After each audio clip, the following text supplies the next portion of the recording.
You see on the board, I wrote over there 2020, the year of friendship with God. Just to bring us up, this is our 10-year anniversary. 2018 was the year of the open door. That opened up some really great things. We opened up the wall and stuff, and then 19 was the year of proclamation. We've done a lot of that. We've been plowing and busting stuff up, and as I've always said, if all hell's breaking loose, it's only because it has to get out of your way, and so get used to that. We are a terror to the enemy's camp, and when we start moving in kingdom dynamics and stuff, man, things happen. It's like, you run into a whole, it just starts flying everywhere. It's like, sometimes it's like being behind a manure spreader. It's going to hit you one way or another. You just got to get over it and get going. So, today as I started to really study the message and just to see what the heart of the Lord was, it really is friendship with the Lord, friendship with God. And that's the whole premise of this. Last year, I really encouraged a lot of folks to go through the Song of Solomon. And some folks really spent a lot of time doing that. I know, yes, it's been good. It's an adult book. And so it's like you can be embarrassed, you can turn red, you can do all that. But, man, it's a lover book. I mean, it's pretty detailed. Like, woo, this is more than PG-13. It's about love. It's about relationship. And that's where I'm going to kind of start this morning. I'm going to start right there. If you have the app, I'm going to be using the app today. If you have any questions on how that works, we can help you later. That's actually where my notes will be. So I'm going to be reading out of the Amplified. If my beautiful wife can get that up, I'm going to see if I can function through this. It's good stuff here today.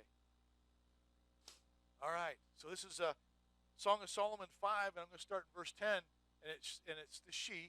It's the bride thing. My beloved is fair and ruddy, and she's describing her lover. And it's this is adult. It's like this is passionate, and this is where friendship is really based. In any relationship, you have to have a friendship mingled into the passions, and it's really a challenge. And it's like this is her description. Just listen to her passion for her lover.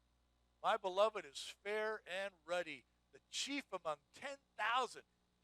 She's bragging on him. He is so fine. He is the best in 10,000s. He is rock solid buff. He is hot body. His head is as precious as the finest gold. His locks are curly and bushy and black as a raven. His eyes are like doves behind the water brooks, bathed in milk and fitly set. His cheeks are like a bed of spices or balsam, like banks of sweet herbs yielding fragrance. His lips are like blood red, whatever that word is. Okay, you did a good job, thank you. Or lilies distilling liquid, sweet-scented myrrh. His hands are like rods of gold set with nail of beryl and topaz. His body is a figure of bright ivory overlaid with veins of sapphires. His legs are strong and steady pillars of marble set upon bases of fine gold. His appearance is like Lebanon, excellent, stately, and majestic. Man, she is buttering this up big time. I like that. Man, men, we would love to hear our wives speak about this like us. Man, my husband, talking to her friends, my husband is the best thing since sliced bread. He is, just listen to this. Now, man, it's okay to have a little ego. Say, sweetie, if you feel like that, be free to share with that. As many of your friends as you like.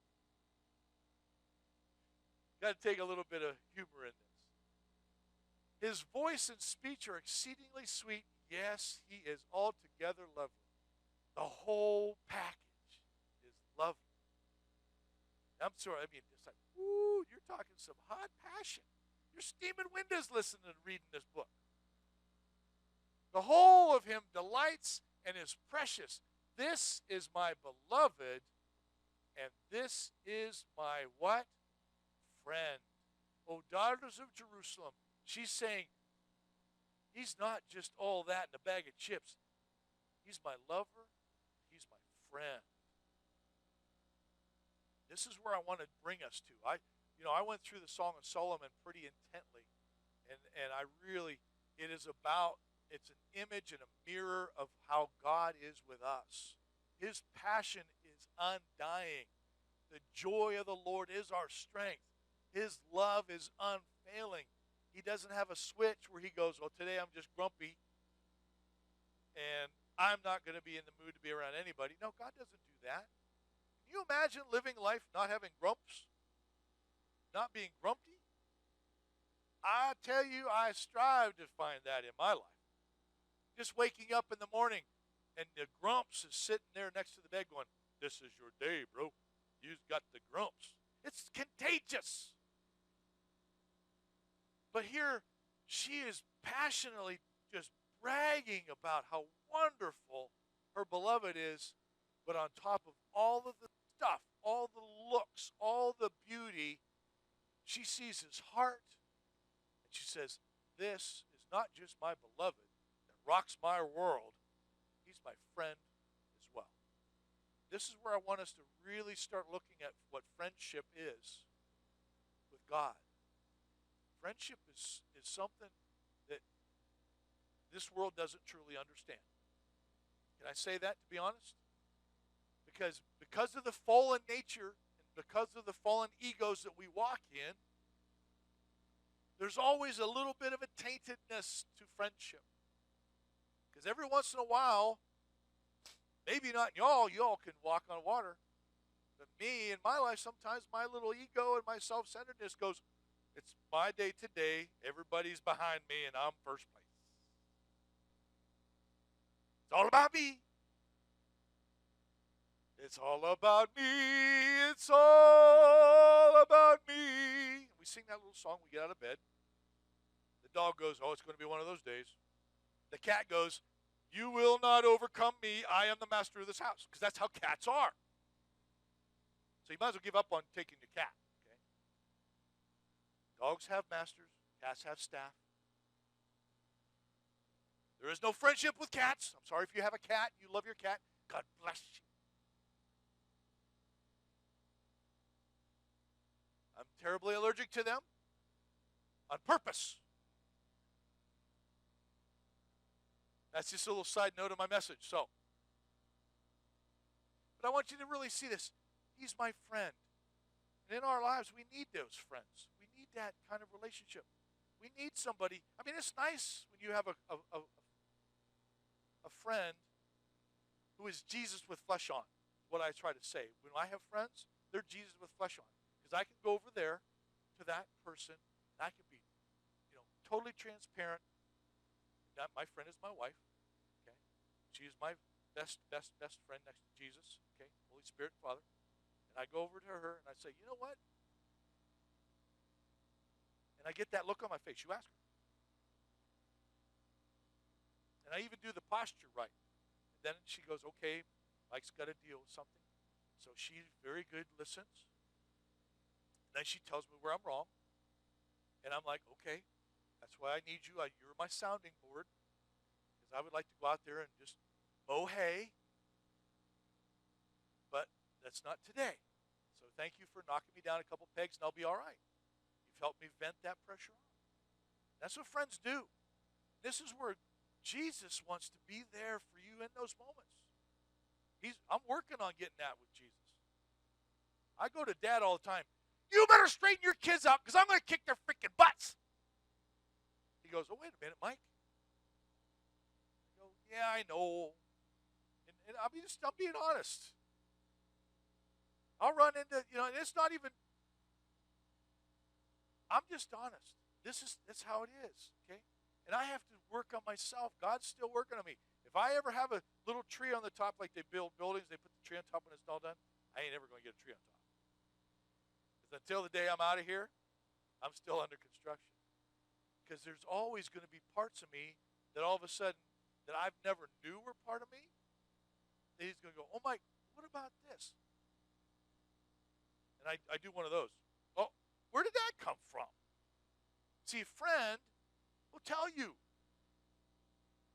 hey, your zipper's down, dude. Thank you very much. See, friends will do that. That's what I'm talking about, being friends with God. Can you be vulnerable enough when God goes, I love you? And I'm like, yeah, man, my God is like, he's like, nah, mom. And I start bragging like the one in Song of Solomon. And then I get to the place where, yeah, he's the best thing since last bed, and he's also my friend. And he goes, I'm going to be your friend today, Mike. I'm going, oh, you're coming as a friend. Okay. And I grip my teeth and I squint. I go, so what's the bad news? And he goes, no, it's not really horrible. This little spot right here has a blemish. It's got fingerprints of the enemy, or it's got something else in there. And I just want to work that out. Just want to get that little piece out of there. Because that you trip over that piece all the time. I go, is that what I've been tripping over? See, that's the friendship with God. He doesn't come in with a board and smack you in the forehead and say, stupid. No. He doesn't do that. You know, there's times, Hollis is really cool. We're friends. We've been friends since we were all young. And, she'll come up and she'll straighten on my collar, or she'll tell me, Mike, that's all wrinkly. It doesn't look good on you. And I'm good with that because she's my friend. See, in Hollis staff, because we have this friendship, Marcus and Hollis and I and Peyton, we've been around each other a long time. And I go with, we hang out with Ed, we hang out with some of you guys, and I'm open. When you see something, hey, Pastor Mike, hey, come here. I'm okay with that. Because you're my friends as well as my family. See? That's precious to me. It's important to me. And then when I spoke a couple weeks ago, these are some of the things I talked about. I said, God is with us. Remember I said Jesus, Emmanuel is now here. He's with us. I said, God is with us. Amen. Not just then when he was born, but incarnate in us, his church. His government rests upon his shoulder. If you remember, I spoke this a couple weeks ago.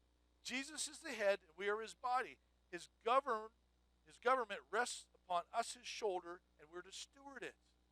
See, this is the importance of this. I need to be in friendship with him so I understand how to flow and act like him. Oh, she's probably, okay, good. Keep that friendship. If we're to increase the effectual influence of the Prince of Peace's government upon the earth, we have to be friends with him. If all we see is the 613 law kind of God from the Old Testament that went around whacking people, we're going to miss the friendship. Because how can you be friends with somebody you're terrified of all the time? Yes, there's a dad has a moment where he has to be stern, but see, when growing up, I was in a pretty violent situation, environment.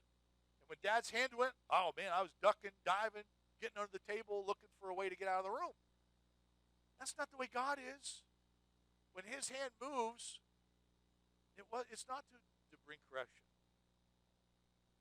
And in my life, I'm going to be very transparent. Dad's hands were hard as nails. They were like concrete blocks. And I would slam myself against them cement blocks many times. Until I got a little bit big enough and we stopped. But you know what? Now my dad's in his 80s. And when I held his hand in September, I felt baby skin. And I told him, I said, your hands are soft as a baby's. I said, I don't remember them being that soft. And that wasn't a dig. That was to show him I saw a change in his life. I saw him transform when he gave his heart to the Lord. See, that's the beauty of a relationship. And a friendship with God is no different. When his hand moves, it's not to smack you. It's to draw you close. It's to bring you close so he can share secrets with you.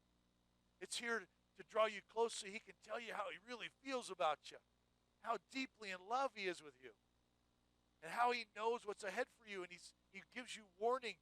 There's some stuff coming down the road. It may be really ugly, and it may feel like a meat grinder, but I am right here holding on to you, and you and I are going to make it through. That's the hope that we have.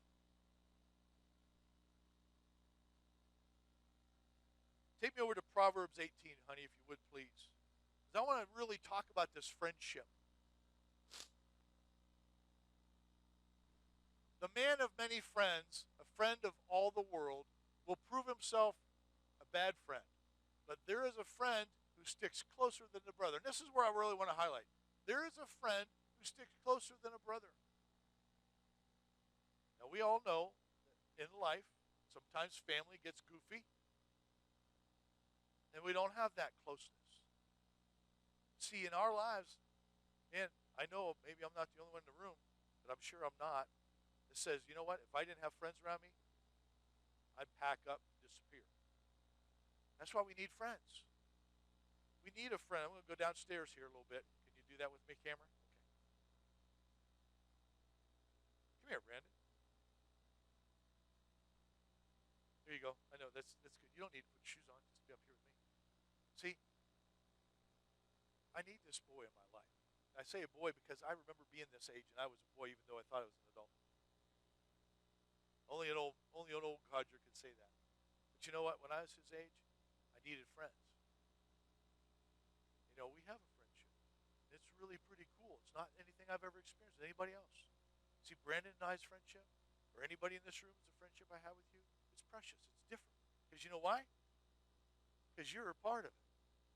See? Brandon and I's relationship is very precious because it's him and I. And there's a chemistry that works between us.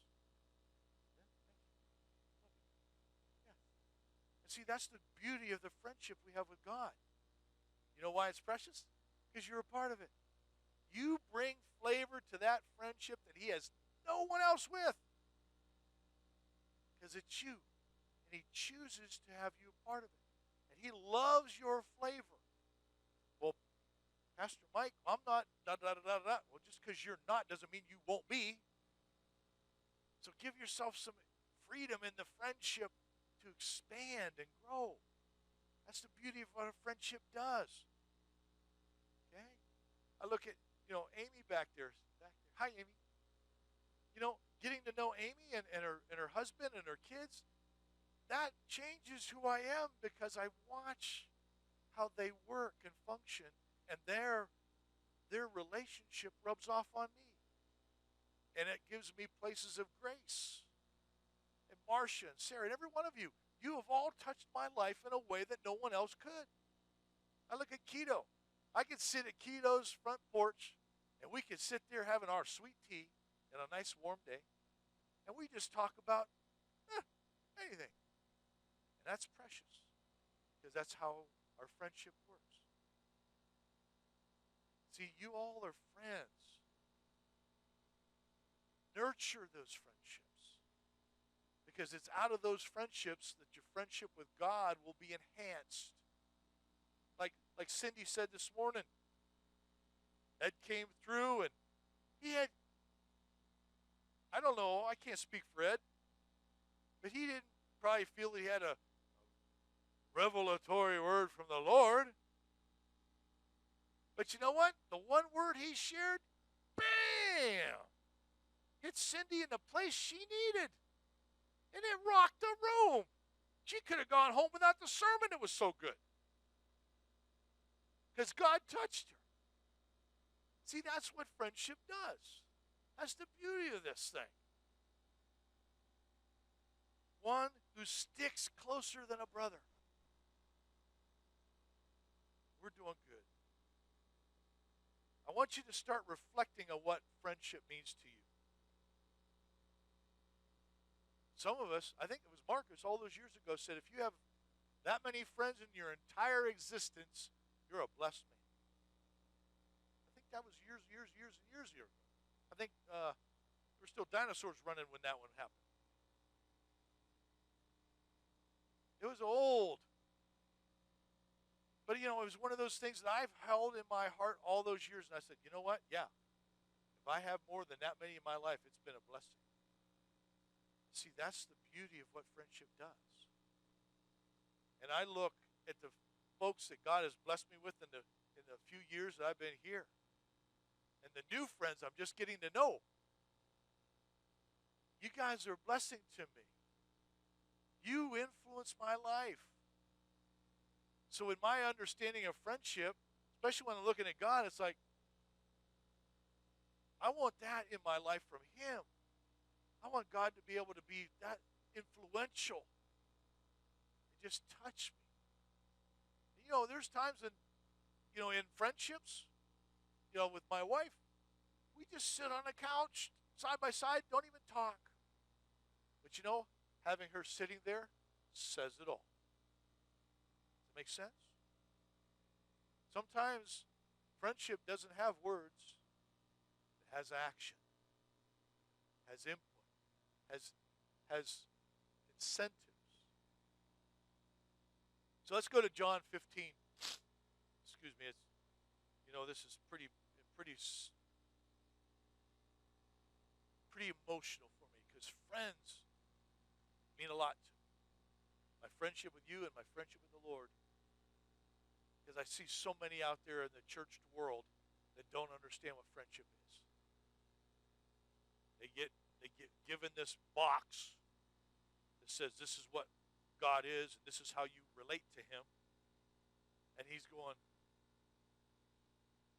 I could just see Dad's face. But I'm so much more than that box. I'm so much more than the box you're feeding them. So much more, and I want more from it. But if that's the only way I can get to touch them, I'll go through that box. Then I'll tear the lid off of it and blow the sides off it so they can really get to know who I am. Because it's a place to start. John 15, 13 says, this is where I really want to set the stage for communion today. No one has greater love, no one has shown stronger affection than to lay down, give up his own life for his friends. Now, Jesus is, he's laying this out. He wants this as plain and simple that nobody can say, I missed what you were saying. I didn't understand. So Jesus is ticking all the boxes. No one has greater love than to lay down his own life for his friends. You are what? My friends. You're my friends. If nothing else today, before we get into communion, I want you to hear from Jesus' lips himself. You, Leslie, are my friend. You, Sarah, are my friend. You, Trudy, are my friend. I want you to hear that from his lips. Because when you hear it from his lips, nothing will change your mind.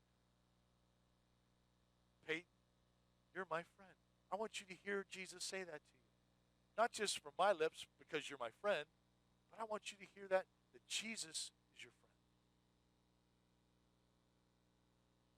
You are my friend if you keep on doing the things which I command you to do. Oh, there's that religious thing. Comes up over the top. I have to start ticking my boxes. No. You want to know how this works? The command word, translation really reeks here, okay? It's like, just do as I'm asking you.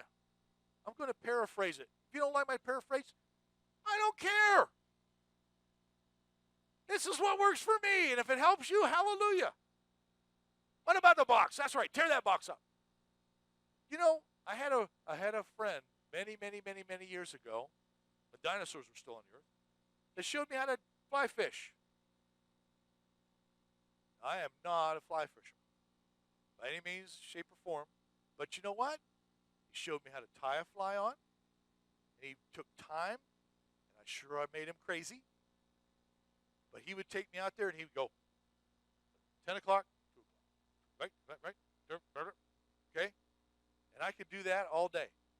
Wasn't very good at it. But because he was my friend, he was patient with me. And I never was really good, never have been, but you know what?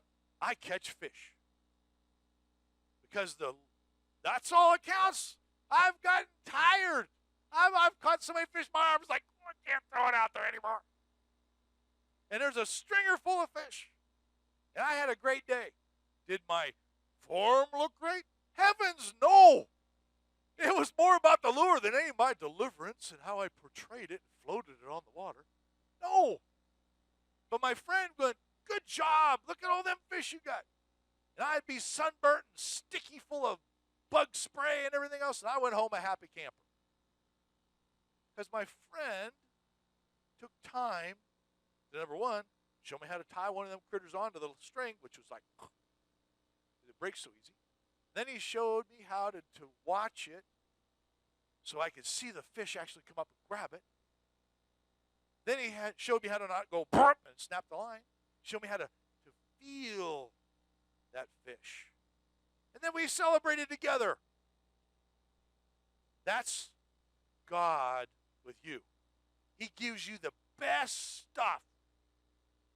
And he doesn't worry about your form. He says, go out and just do it. And I'm right here. If you have a question, I'll show you. I'll tell you. I'll help you. If that one's not working, I'll get you something else. Because it's all about the time spent together. And I've enjoyed every time. Whether it was one fish or I gave up counting fish. Because every other cast was a fish. But it was about the time spent with a friend. See, God's no different. God is no different. He'll give you the best he's got to make sure you have a good time. That's the friendship I'm talking about this year in 2020. I want you to hear the story behind my story.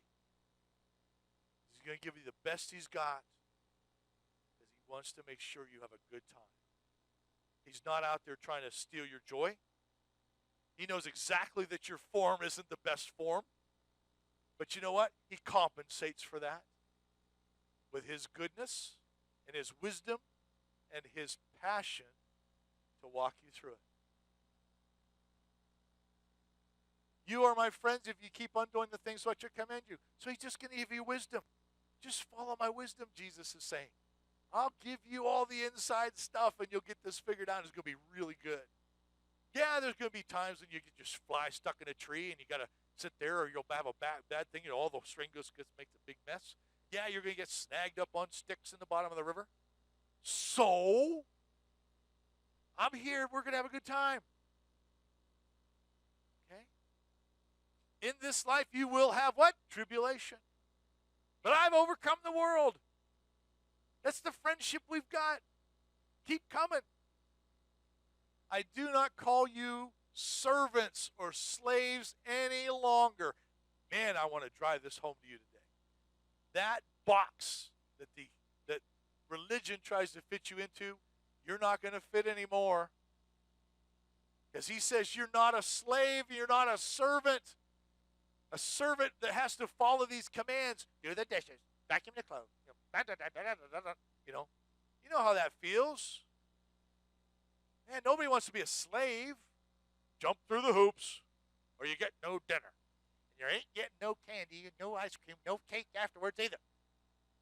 That's no fun. That's not what this relationship is about. I do not call you servants or slaves any longer, for the servant does not know what the master is doing. Absolutely, a slave and a servant does nothing but what he's told. He has no understanding or connection to the heart that drives the household.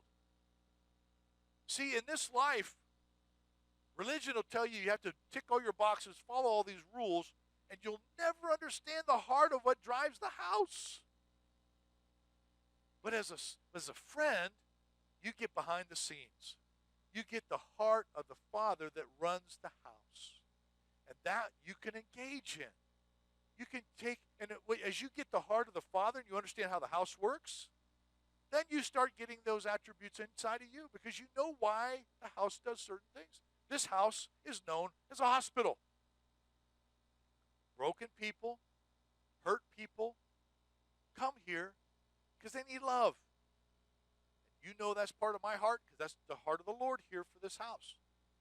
You're my friends. You know that about this place. You know if you have a friend that's really been tore up and they're having a hard time in life, come on over here and get loved on. We have a loving family. It's like that in the kingdom. You know Dad's heart. That's why you bring folks in so they can get experience and feel the love. You know what the master's doing, working out. You know what he's doing here. It's fun coming here. There's folks that have just told me the last couple of weeks being here, like, every time I come here, I cry because, man, I just feel the love in this house. There's something in this building that just, wow, overruns me. That's the house. That's the Father's heart in this house. And every time you come in, you can expect that feeling. Because that's what he does here. He loves us. But I have, holding that note, called you my friends. Not only are you, he's proclaiming it every day. You know why he has to proclaim it to us every day? Because sometimes we're not convinced. I mess up and I go, oh man, and I'm like, this is embarrassing. I'm hiding my face. He goes, Father goes, so you're my friend. You're my friend. Yeah, you messed up, so what? Your fishing line got stuck in a tree.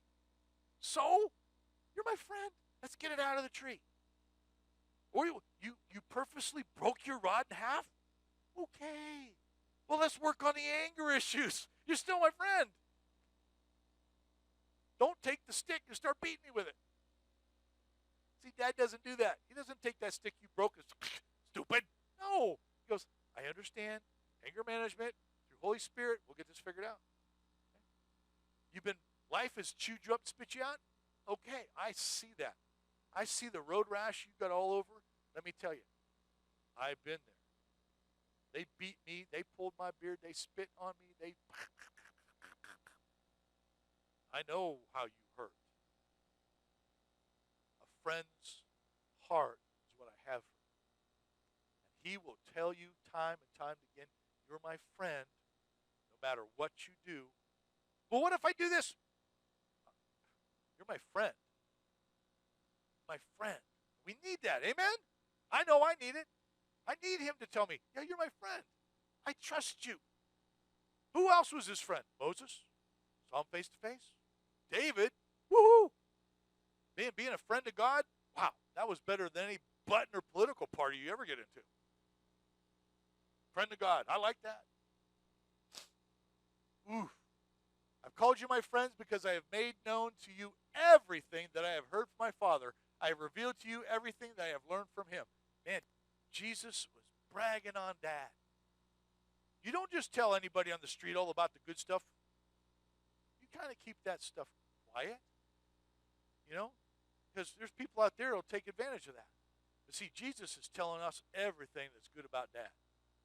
He has totally removed the veil that was there. In the Old Testament, that hid the Ark of the Covenant. Jesus said, that's done. When he was up there and says it's finished, what happened? That veil was ripped to top to bottom, or bottom to top. Whatever way you want to tear it, it was tore up and showed that God wasn't home. He wasn't in there anymore. He was in here. He moved his location. All right? He's in you. He's your friend. You have not chosen me, but I have chosen you, and I have appointed you. Whoa, wait a minute. You chose me. You didn't choose him. Chose you off the bat. You are more than USD approved. You are GOD approved. Bam! Stamp of approval. I chose you. And you've heard all them. I'm not knocking country music, but if your dog dies, your wife leaves, and your truck's broke, you got something wrong. You got to play that backwards. Okay? You might be all busted. I'm busted and lowly again. You know? Okay. He knows the deepest, darkest places, and he goes down there and says, oh, by the way, you know why I know that's true? Because when he died, he descended to the lowest place, preached the good news, and led all them captives back out to go to be in heaven. So you can't get any lower than that.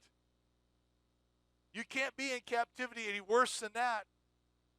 So just recognize he's coming for you. I have appointed you. Not only does he choose you, he goes, oh, by the way, I've appointed you. There is responsibility. Say responsibility.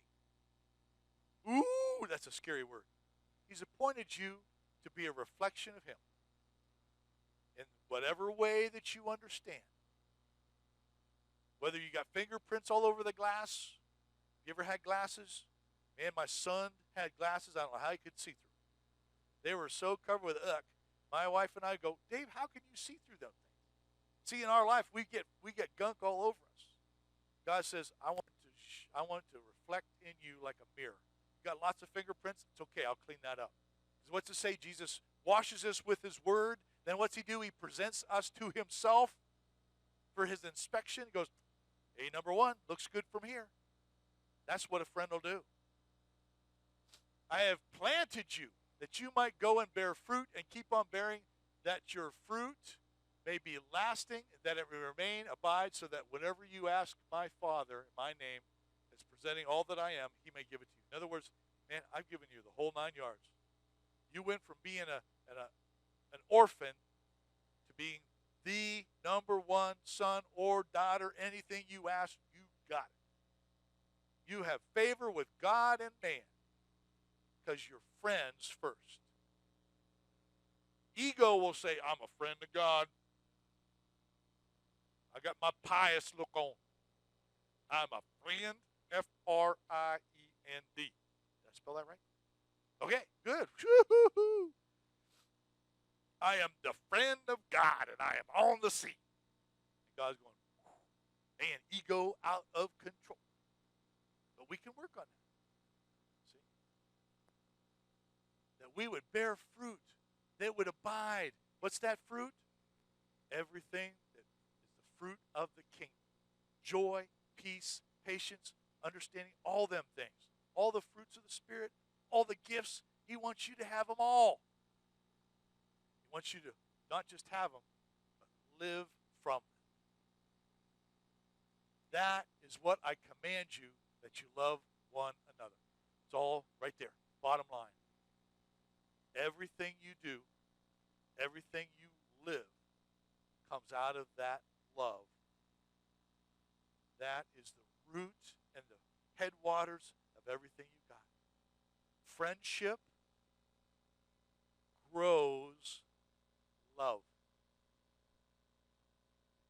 Love's full on coming this way. Love grows from here going back. That makes sense. Because we learn to love God. God is love. Bottom line. Bam! 100% pure love. We learn to love him. I love you, Lord. Thank you for friendship. Thank you for your love. Thank you for noticing. Ooh, this is good. Say this with me.